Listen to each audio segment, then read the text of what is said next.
All right, I'm here with Renaud Brossard. He's covering Atlantic Canada for us. We've got something really unusual in the Maritimes. I keep hearing that balanced budgets, it's like the Sasquatch. Like you hear about it, but it seems like it's physiologically, biologically, cosmologically impossible. Renaud tells me that he's cited one. Renaud, what's going on? I just have to correct one thing here. I didn't cite one, I cited two, because New Brunswick managed to somehow, while every other province was borrowing money by the hundreds of millions and the billions and the tens of billions, New Brunswick managed not only to post one, but two balanced budgets in 2020 and 2021. Okay, that's crazy. Because a lot of people just laugh at us when we say, hey, maybe it'd be a good idea if a government spent less money than it brings in. They're like, that's crazy talk. And here it's actually happening. In fact, I looked at it. I was like, this has got to be some funny accounting. But when I looked at your numbers, you were showing that they are actually paying down debt. They're not racking up debt. The debt's actually going down. So, okay, let's calm down for a moment here and get into how in the hell is this actually happening? How is New Brunswick doing this? Well, there's a couple of things. First off, when they did their budget estimates last year, they were really pessimistic. They assumed the economy was basically going to stagnate, not that great, not a lot of growth. They decided to go really pessimistic. They were saying we're probably going to run a $240 million deficit. Turns out that economic activity picked up. Instead of the 2.9% growth after inflation that they were looking at, the province is now projecting a 3.7% growth. And that 0.8% doesn't look like much, but that's 0.8% extra that people have in incomes to pay for some income taxes, that companies have in profits to pay for corporate taxes, and that people have in their bank accounts to buy stuff they need at the store. So in sales taxes as well. So government's revenues have gone up. There's also, part of it is Ottawa sending so much money to the provinces that they don't really know what to do with. So revenues have been up by about 450 million. Meanwhile, spending was up, but by a more reasonable 120 million. And that leaves us in a situation where New Brunswick is thinking is going to post a $90 million budget surplus at the end of the year. Yeah, and it's remarkable. It's easy to kind of just shrug it off and be like, well, they got some money from the feds that floated them. Listen, every province in Canada got money from the feds. Every other province in Canada spent all that money and some. New Brunswick spent the money, but they also paid down some debt and kept their spending under control. It went up a little bit, but it didn't go up to a crazy degree. Okay, let's get into the comparison game, though.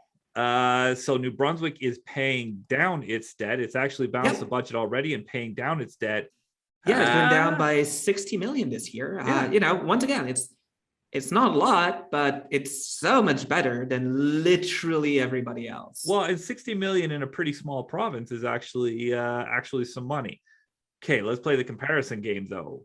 Let's compare to Ottawa. How's Ottawa looking?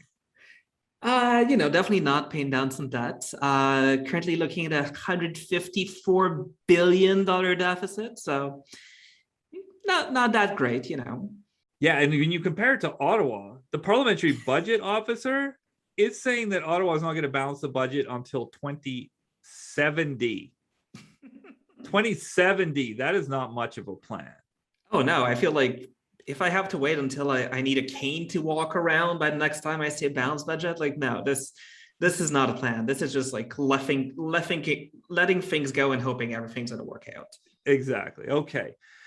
So let's lean on New Brunswick's experience a little bit and apply it to other places like Ottawa. What can they do there to get things under control? I mean, the thing that New Brunswick did that most other provinces didn't do is keep the brakes on spending. This is first and foremost a health crisis, so let's spend on healthcare, and that's what they did. most of their budget increases have come from healthcare. Not all of it, but most of it. So one of the things that Ottawa could do, because Ottawa is not really in charge of healthcare, it sends money for healthcare, but it doesn't operate healthcare. One of the first things it could do is just go back down to pre-pandemic spending levels. We don't need the same level of support now, and we shouldn't be spending nearly $150 billion more than we do in normal years. Yeah, it's interesting. When you take it to a family situation, a pandemic really is an emergency. It's kind of like if the furnace goes out on your house. You can't just kind of, ignore that. You do have to fix it. That's going to cost some money, but maybe at the same time, you don't book a trip to Disneyland, buy yourself a big flat screen and, go crazy on everything else. That's what we're seeing in a lot of governments, more spending on healthcare and everything else. New Brunswick spent more money on healthcare, but kind of kept it on the reasonable side on the everything else. And look where they're at. They're way better. But okay, so let's hate to kind of take it down to like a negative note to end. New Brunswick's doing much better than everybody else, but it's not like everything's totally rosy there. What's it looking like overall for New Brunswick when it comes to debt? It's definitely not rosy. And look, like, yeah, we're saying everything's going better than everybody else, but this is basically like the best student in one of the worst classes, right? Sure, they get a good grade compared to everybody else, but things are not exactly going swimmingly. The province is still, significantly in debt. It has a $13.4 billion debt, even with this $60 million repayment. And it might not seem like much, and people like myself living in Quebec with a $200 billion debt, or Ontario with $300 billion plus. But when you put it in a small province, it's about $17,000 per person, which is, not nothing. And of course, that costs taxpayers significant amounts of money. This is $650 million roughly every single year that they have to pay in interest payments without even paying the capital. So things are not looking rosy. New Brunswick needs to keep working to pay down this debt, working to reduce this $650 million bill. So that's one first things that needs to do. And of course, when we talk about government, there's always that issue of the premium that government employees get. We looked at it in New Brunswick. When you adjust for education, the average provincial government employee earns 12% more than if he was working either in the private sector or another level of government in New Brunswick. So that discrepancy has to be addressed. It needs to be brought back down to a similar level to the rest of us, to the rest of us in the private sector that pay for those salaries. So there's a lot of things that New Brunswick could do, but at least compared to other provinces, it's further along the road to actually doing it. And it's actually possible. New Brunswick proved that you can indeed balance a budget. So when the rest of them shake their heads, we can point to them. Thanks for keeping an eye on this, Renaud. I really appreciate it. It's always a pleasure. Hi, I'm Scott Hennig, president of the Canadian Taxpayers Federation. If you've got another minute, I'd like to ask you to think about the one person you know that would really enjoy listening to this podcast. Do us a favor and do them a favor and send them a quick note to let them know about it. At the Canadian Taxpayers Federation, we believe there is power in numbers. That's why we've worked so hard to build an army of taxpayers who are ready to push back.